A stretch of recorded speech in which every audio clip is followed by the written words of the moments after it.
தமிழக மக்களுக்கு வணக்கம்.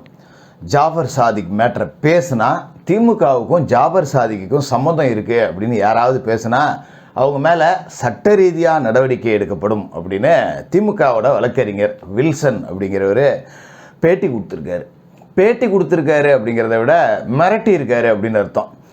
இவங்க தான் பாசிச பாஜக அப்படின்னு உருள்றவங்க கிடந்து. இதுக்கு பேர் பாசிசம் இல்லையா? அப்போ ஜாபர் சாதிக் திமுகவில் பொறுப்பில் இருந்தான், திமுக தலைமைக்கு மிக நெருக்கமாக இருந்தான். இது எல்லாமே எல்லாருக்குமே தெரிஞ்ச விஷயம் தானே. இதை சொன்னால் கேஸ் போட்டுருவேன் அப்படின்னா இப்போ இடியை மத்திய அரசு தன்னோட கைக்கூலியாக பயன்படுத்துது, ஏஜென்சிகள் விசாரணை அமைப்புகளை எல்லாத்தையுமே தன்னோட அடியாட்களாக பயன்படுத்துது அப்படின்னு பிஜேபியை பார்த்து நீங்கள் பேசுகிறீங்களே, உங்களுக்குலாம் அந்த தகுதி இருக்கா? அவங்க அப்படி தான் பயன்படுத்துகிறாங்க, அதில் எந்த மாற்று கருத்தும் இல்லை. அதை பேசுகிறதுக்கான தகுதி உங்ககிட்ட இருக்கா? இப்போ ஜாபர் சாதிக்கும் திமுகவுக்கும் சம்மந்தம் இருக்குன்னு பேசுகிறவனை பூரா நான் நடவடிக்கை எடுப்பேன்னா அப்போ நீங்கள் காவல்துறை அடியாட்களாக பயன்படுத்துகிறீங்க. உங்களுக்கும் பிஜேபிக்கும் என்ன வித்தியாசம் இருக்கு? ரெண்டு பேரும் ஒன்று தானே. இதுக்கு பேர் தான் திமிரு அப்படிங்கிறது, பாசிசம் அப்படிங்கிறது. இதுதான் அது. பாசிசம்னு கூட சொல்ல வேண்டியதில்லை, தெனாவிட்டு திமிரு எகத்தாலம் எப்படி வேணாலும் வச்சுக்கலாம் இதை. அதாவது அமைச்சர் ரகுபதி அவர்கள் பேசினார். சட்டத்துறை அமைச்சர், ஒரு சாதாரண அமைச்சர் இல்லை, சட்டத்துறை அமைச்சர். என்ன பேசியிருக்காரு அப்படின்னா, 2017 வருடம் இந்த ஜாபர் சாதிக்க ஜாமீனில் எடுத்தது கனகராஜ் அப்படிங்கிற பிஜேபி வழக்கறிஞர் அப்படின்னு. அப்போ பிஜேபிக்கும் இதுக்கும் சம்பந்தம் இருக்குன்னாரு. இதை நம்ம விரிவாகவே பேசுவோம். ஏன்னா இந்த கனகராஜ் அப்படிங்கிறவர் பிஜேபியில் சேர்ந்ததே 2019 தான். அப்போ 2017 இவர் எங்கே இருந்தார்? திமுகவில் இருந்தார். திமுகவில் இருந்துக்கிட்டு தான் பெயில் எடுத்திருக்காரு. சரி, அதை கூட நாம் விட்டுருவோம். இப்போ கொடநாடு கொலை வழக்கு சம்பந்தப்பட்ட கைதிகளை எல்லாத்தையுமே ஜாமீனில் எடுத்தது யார்? திமுக தானே. அப்போ திமுகவுக்கும் கொடநாடு கொலைக்கும் சம்மந்தம் இருக்குன்னு ஒத்துக்கிறீங்களா? ஜாபர் சாதிக்க கனகராஜ் ஜாமீனில் எடுத்தார், அவர் பிஜேபியில் இருந்தாருன்னு நீங்கள் சொல்கிற பொய்யை கூட உண்மைன்னு வச்சுக்கோம். ஜாமீனில் எடுத்ததாலேயே அவருக்கு சம்மந்தம் இருக்குது அப்படின்னா அப்போ கொடநாடு கொலை வழக்கில் கைது செய்யப்பட்ட அத்தனை கைதிகளையும் ஜாமீனில் எடுத்தது யார்? திமுக வழக்கறிஞர்கள் தானே. அப்போ இவங்களுக்கும் இந்த கொடநாடு வழக்கில் சம்மந்தம் இருக்குது அப்படின்னு ஒத்துக்கோமா? என்ன பேச்சுங்க இது? முட்டு கொடுக்குறேன்னு சொல்லிட்டு ரொம்ப படு கேவலமாக முட்டு கொடுத்துக்கிட்டு இருக்கீங்க. எங்கே போகுது பாருங்கள். ஜாபர் சாதிக் சம்மந்தப்பட்ட விஷயத்தை திமுகவோட தொடர்புபடுத்தி பேசுனா நடவடிக்கை எடுக்கப்படும். திமுகவோட தொடர்புபடுத்தி பேசாமல் ஜாபர் சாதிக் விஷயத்தை பேசவே முடியாது. ஏன்னா ஜாபர் சாதிக்கு அயலக அணியோட மாவட்ட துணை செயலாளர். இது ஒரு திமுக சார்பு அணியோட மாவட்ட கழகத்தில் ஒரு துணை செயலாளர். இது ஒரு பெரிய பதவி அப்படின்லாம் சொல்லிட முடியாது, சாதாரண ஒரு பொறுப்பு தான். ஏன்னா இப்போ திமுகவில் பார்த்தீங்கன்னா சார்பு அணி அப்படிங்கிறது நிறையா இருக்கும். வழக்கறிஞர் பிரிவு இருக்கும், மாணவர் அணி இருக்கும், இளைஞர் அணி இருக்கும், இது மாதிரி அமைப்பு சாரா ஓட்டுநர் அணி, இந்த தொழிலாளர் முன்னேற்ற சங்கம், இது மாதிரி ஏகப்பட்ட சார்பு அணி இருக்குல்ல. இதில் ஒவ்வொரு மாவட்டத்துலேயுமே மாவட்ட இணை செயலாளர், துணை செயலாளர், பொருளாளர், பிரதிநிதி அப்படி இப்படின்னு ஒரு 30 போஸ்டிங் இருக்கும். இத்தனை போஸ்டிங்கில் இருக்கணுமா போய் உதயநிதிக்கு நெருக்கமாக இருக்கான், இல்லை ஸ்டாலின் அவர்களுக்கு நெருக்கமாக இருக்கான், கிருத்திகா உதயநிதி அவர்களோட திரைப்படத்தை ஃபைனான்ஸ் பண்ணக்கூடிய அளவுக்கு இத்தனை பொறுப்பாளர்கள் இருக்கானுங்களா? சார்பணியில் தமிழ்நாடு முழுக்க எடுத்துக்கிட்டிங்கன்னா மாவட்ட துணை இணைன்னு சொல்லிட்டு ஆயிரக்கணக்கான பேர் திமுகவில் இருப்பான். ஏன் அத்தனை பேருமே தலைமைக்கு நெருக்கமாக இல்லாமல் ஜாபர் சாதிக் மட்டும் நெருக்கமாக இருந்திருக்கான்? அப்போ ஜாபர் சாதிக்கிட்ட பணம் இருந்திருக்கு. ஜாபர் சாதிக்கு எப்போ எவ்வளோ பணம் கேட்டாலும் கொடுப்பான்.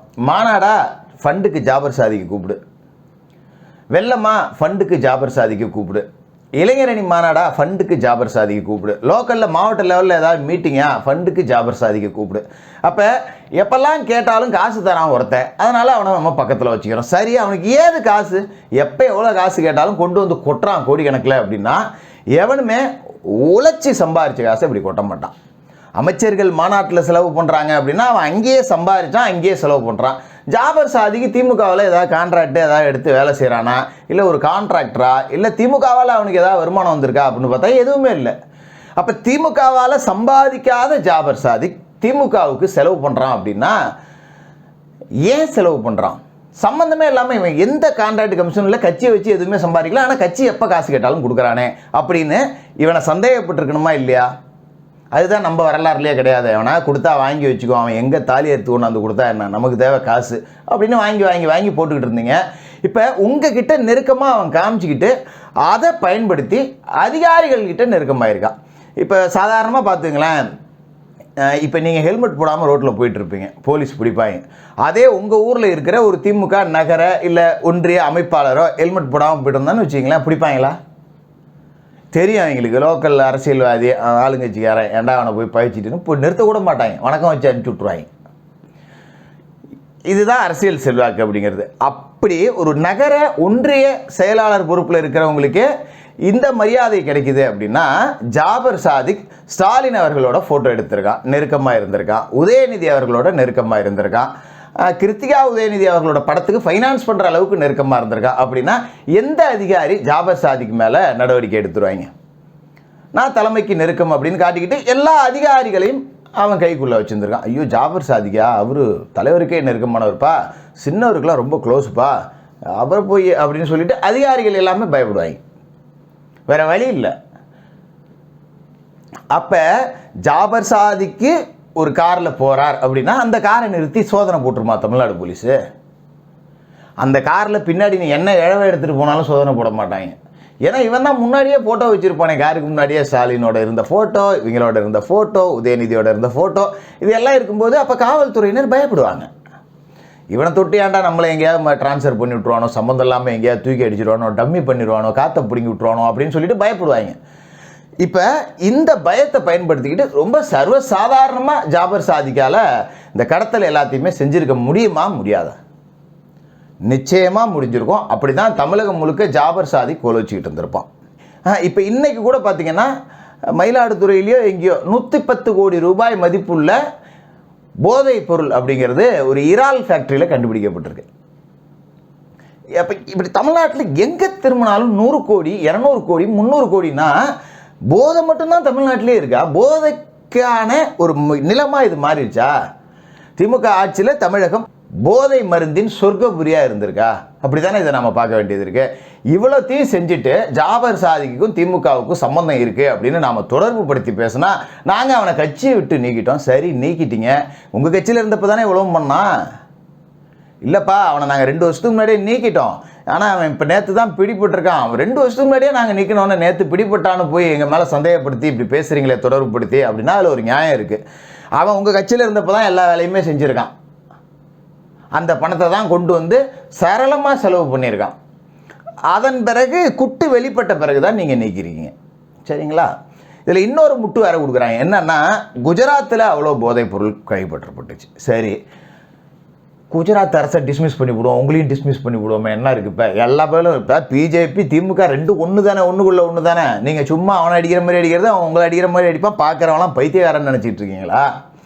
அதோட கடந்த 15ஆம் தேதியே ஜாபர் சாதிக் வந்து என்சிபியால் தேடப்படும் குற்றவாளியாக அறிவிக்கப்பட்டார். ஆனால் அதன் பிறகு ஒரு வாரம் கழித்து மங்கை திரைப்பட விழாவில் வந்து கலந்துக்கிட்டாரு. அப்போ என்சிபி அதிகாரிகள் என்ன தூங்கிட்டு இருந்தாங்களா? யார் பேசுறது? சட்ட அமைச்சர். சரி, என்சிபி அதிகாரிகள் தான் தேடப்படும் குற்றவாளியாக அறிவிச்சிருக்காங்களே, நீங்கள் பிடிச்சி கொடுத்துட வேண்டியதானே அவங்கள்ட்ட? நீங்கள் தானே சட்ட அமைச்சர், பிடிச்சி கொடுத்துருக்க வேண்டியதானே? தேடப்படும் குற்றவாளியை வச்சுக்கிட்டு எப்படிங்க நீங்கள் முதல்வர் வீட்டு மருமகளுடைய பட ஃபங்க்ஷனை நீங்கள் நடத்துறீங்க? தேடப்படும் குற்றவாளியை கூட்டு வந்து வச்சுக்கிட்டு அவன் தேடப்படும் குற்றவாளி அப்படிங்கிறது உங்களுக்கு அப்போ 15ஆம் தேதியே தெரிஞ்சிருக்கு. என்சிபி அறிவித்த உடனே பிடிச்சிருக்கலாமே. நீங்களே என்சிபி அதிகாரியை கோட்டை விட்டாங்கப்பா, அவங்களுக்கு தேட தெரியலப்பா, அவங்களுக்கு பிடிக்க தெரியலப்பா, அவங்கள்ட்ட தெம்பு இல்லைப்பா, திராணி இல்லைப்பா, எதுவுமே இல்லைப்பா, நீங்கள் தான் பெரிய ஆளுமை கிழிக்கிறவங்களாச்சு, நீங்கள் பிடிச்சி கொடுத்துருக்க வேண்டியதானே? ஏங்க யாருங்க ஏமாத்துறீங்க? எலெக்ஷன் வந்துட்டாலே போதும், அதாவது பிஜேபி உள்ளே வந்துடும், பிஜேபி உள்ளே வந்துடும் சொல்லிட்டு திமுகவுக்கு நாங்கள் தான் எதிரிகள்னு சொல்லிட்டு பிஜேபி. என்ன காரணம்? நீ நானும் அடிச்சுக்கிற மாதிரி அடிச்சுக்குவோம், மெதுவாக அதிமுகவை கீழே அமுக்கிட்டே இருப்போம். இவ்வளோதான் இங்கே நடக்குது, வேறு எதுவுமே கிடையாது. நான் என்ன சொல்கிறேன் பாருங்கள், இன்றைக்கி இந்த வீடியோ நான் பேசிக்கிட்டு இருக்கிற நேரத்தில் தமிழகம் முழுக்க மாவட்ட தலைநகரங்களில் போதை நிலமாகும் தமிழ்நாடு அப்படின்னு சொல்லி திமுக அரசை கண்டித்து அதிமுக சார்பாக மனித சங்கிலி போராட்டம் அப்படிங்கிறது நடந்துகிட்டு இருக்கு. எந்த மீடியாவும் இதை ஹைலைட் பண்ணி பேச மாட்டாங்க. என்ன காரணம் அப்படின்னா, இங்கே வந்து பிஜேபியும் திமுகவும் அப்படின்னு கட்டமைக்க பார்க்குறாங்க. அது ஒருபோதும் நடக்காது. ஏன்னா இங்கே அதிமுக அப்படிங்கிறது தான் தனி பெரும்பான்மை உள்ள கட்சி, தனிமாக தொண்டர்கள் பலம் அதிகம் உள்ள கட்சி, தனியாக ஒரு கட்சியாக வாக்கு வங்கி அதிகம் உள்ள ஒரு கட்சி அப்படின்னா அது அதிமுக தான். நான் ஒன்றும் அதிமுகவுக்கு சப்போர்ட் பண்ணி பேசுகிறேன்னு அர்த்தம் இல்லை, உண்மை இதுதான். யாரை கேட்டாலும் சொல்லுவாங்க, ஒரு நல்ல திமுக உடன்பிறப்பு, அதாவது அரசியல் அறிவு இருக்கிற ஒரு உடன்பிறப்பு, அது வேறு தப்பா? அறிவு இருந்தால் அவன் ஏன் உடன்பிறப்பாக இருக்கான்? அப்போ அப்படி கூட சொல்ல முடியாது. ஒரு ரொம்ப காலமாக திமுகவிலே இருக்கக்கூடிய இந்த பரம்பரை கொத்தடிமை அப்படின்னு வச்சிங்களேன், அப்படி ஒருத்தனை கூப்பிட்டு பர்சனலாக கேளுங்களேன், அதிமுகவை விட திமுகவுக்கு வாக்கு இங்கே அதிகமான, அதெல்லாம் இல்லைங்க அப்படிம்பாங்க. அவங்களுக்கே தெரியும் அதை எப்படியாவது மாற்றணும், எப்படியாவது கலைச்சி போடணும் அப்படின்னு சொல்லிட்டு பன்னீர்செல்வத்தை வச்சு முண்டி பார்த்தாங்க, தினகரனை வச்சு முண்டி பார்த்தாங்க. போயிட்டு வாப்பா அப்படின்னு சொல்லிட்டு இப்போ எடப்பாடி பழனிசாமி அவர்கள் கட்சியை கையில் எடுத்துக்கிட்டு நடத்திக்கிட்டு இருக்காரு. இப்போ இந்த தேர்தல் நேர நாடகம் அப்படிங்கிறத பிஜேபியும் திமுகவும் சேர்ந்தே செய்தோ அப்படிங்கிற சந்தேகம் நமக்கு இருக்கு. முடிவை உங்ககிட்டயே ஒப்படைக்கிறேன்னு சொல்லி இந்த வீடியோவை நிறைவு செய்கிறேன்.